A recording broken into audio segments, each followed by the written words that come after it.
Dahulu kala di Jawa Timur berdiri kerajaan yang makmur dan sejahtera. Kerajaan itu bernama Daha yang dipimpin oleh Raja Kertamarta. Raja Kertamarta memiliki 2 anak gadis yang cantik. Namanya adalah Candrakirana dan Dewi Galuh. Hidup Candrakirana dan Dewi Galuh yang berada dalam lingkungan istana serba berkecukupan dan bahagia. Berbeda dengan Dewi Galuh, Candrakirana telah memiliki tunangan. Tunangannya ialah seorang putra mahkota dari Kahuripan yang bernama Raden Inu Kertapati. Di suatu pagi yang indah, Raden Inu Kertapati pergi berkunjung ke kerajaan Daha. Selamat pagi Raja Kertamarta. Wah, Raden Inu, selamat pagi. Ini calon istrimu, Candrakirana bersama saudarinya Dewi Galuh. Selamat pagi Candrakirana, selamat pagi Dewi Galuh. Selamat pagi Pangeran Inu. Aku ke kamar saja, permisi. Dewi Galuh pergi ke kamarnya dengan rasa iri terhadap pertunangan antara Candrakirana dan Raden Inu. Wahai putri, mengapa raut wajahmu nampak kesal? Mengapa selalu saudariku yang lebih beruntung daripada diriku? Apa aku tidak layak bersanding dengan Pangeran Inu? Lantas apa yang ingin kau lakukan untuk mengobati rasa iri yang ada di dalam dirimu? Entahlah. Ubahlah Candrakirana menjadi sesosok yang menjijikan, wahai putri. Pergilah engkau ke rumah dukun sakti yang dapat melakukan hal itu. Apapun akan kulakukan untuk memberi luka di hatiku. Entah apa yang ada dalam benak Dewi Galuh sehingganya terkecoh oleh ide sang dayang. Namun, demi mengobati rasa iri tersebut, Dewi Galuh gelap mata dan bergegas menuju dukun sakti sambil membawa sekantung emas. Ada apa gerangan yang membawamu kepadaku? Ubah saudariku, Candrakirana menjadi sosok yang menjijikan. Dengan sekantong emas ini, aku perintahkan engkau mengutuk saudariku.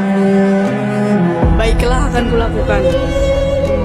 Dewi Galuh pun mengajak Candrakirana pergi ke tempat yang jauh dari pandangan mata orang-orang, agar apa yang ia rencanakan dapat terlaksanakan dengan baik. Hah? Siapa kamu? Mbak, mengapa ada dirinya di sini? Ini mungkin akan jadi pesan selamat tinggal dariku, selamat menderita seperti apa yang aku rasakan. Aku kutuk dirimu menjadi keong mas. Candrakirana yang telah menjadi keong mas pun dibuang ke sungai oleh Dewi Galuh.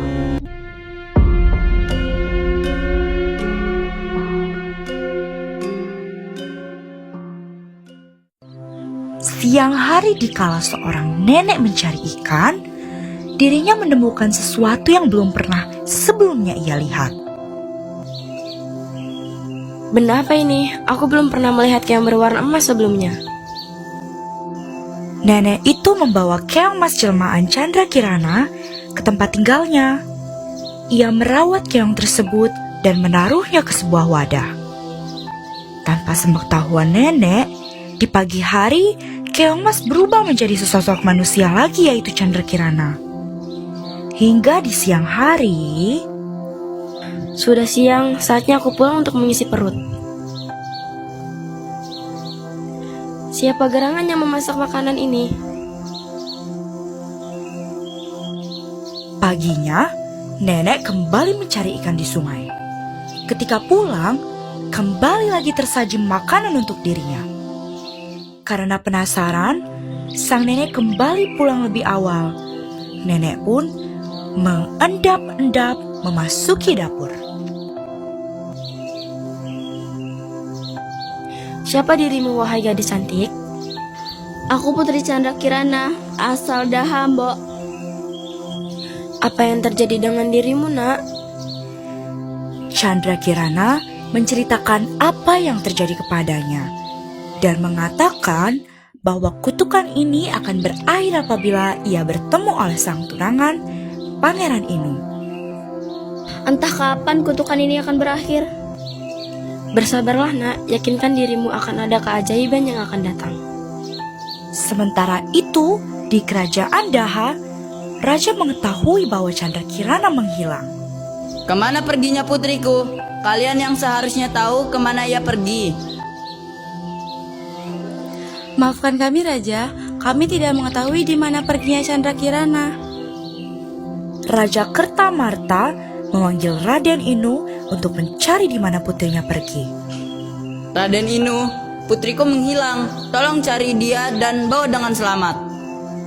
Jangan khawatir Raja, akan kucari Chandra Kirana. Pengawal, Ada apa Raden Inu? bersiaplah, kita akan mencari tunanganku, Chandra Kirana. Baik Raden. Mengetahui hal itu, Dewi Galuh pergi ke dukun untuk memberitahu bahwa Chandra Kirana sedang dalam pencarian. Mbak, Chandra Kirana sedang dalam pencarian. Apa yang harus kita lakukan? Jangan khawatir wahai putri, berikan gelang sakti ini pada Raden Inu. Semuanya akan baik-baik saja.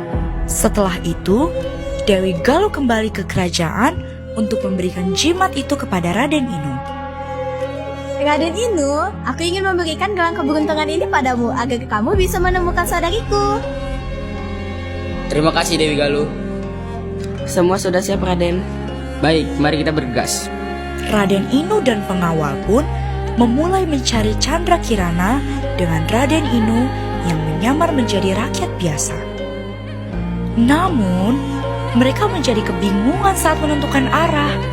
Sampai pada akhirnya, langkah mereka terhenti akibat melihat seorang kakek yang lemas duduk di bawah pohon. Apakah kamu baik-baik saja, Kek? Anda terlihat sangat pucat. Aku belum makan selama 3 hari ini, nak. Tak perlu khawatir lagi, aku membawa makanan. Mari dimakan, Kek. Terima kasih, nak. Lalu Raden Inu menceritakan apa yang telah terjadi padanya dalam pencarian. Dan mengatakan pada kakek bahwa ia diberi jimat oleh Dewi Galuh sebelumnya. Tanpa sadar, sang kakek melempar jimat itu ke tanah. Apa itu, Kek? Itu adalah sosok yang ada dalam gelangmu. Tujuannya untuk menyesatkan kalian. Kalian teruslah berjalan. Di sana kalian akan menemukan sebuah desa. Ternyata kakek itu bukanlah orang biasa. Beliau yang tahu bahwa gelang itu adalah jelmaan dukun yang ingin mempersulit perjalanan mereka. Permisi, Nek. Boleh kami meminta air minum? Boleh nak, sebentar. Cak Ayu, tolong bawakan 2 gelas air putih. Chandra Kirana, Pangeran Inu, apa yang telah terjadi padamu? aku dikutuk oleh saudariku, Dewi Galuh, menjadi keong emas. Lalu nenek ini yang menemukanku dan membawanya ke rumah ini. Ya sudah, mari kita pulang dan memberitahu pada Raja apa yang sebenarnya telah terjadi.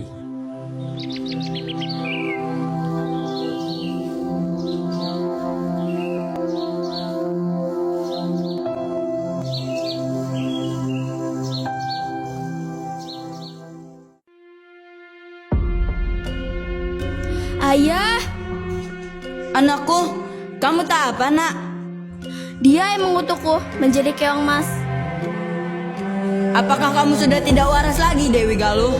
Takut akan mendapat hukuman, Dewi Galuh pergi meninggalkan kerajaan.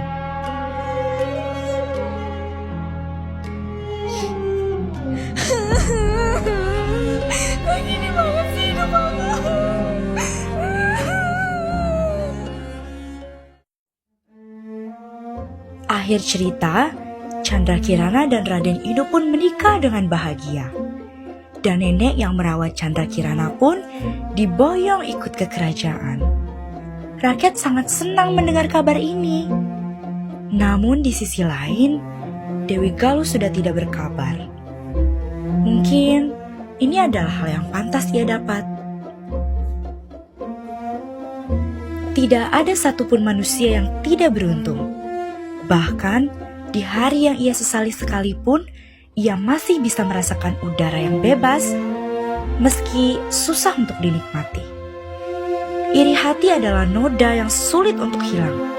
Bersihkan pikiran, ucapan dan perbuatan, perlahan iri akan menghilang. Percaya pada dirimu bahwa akan ada sinar mentari meski di hari hujan sekalipun.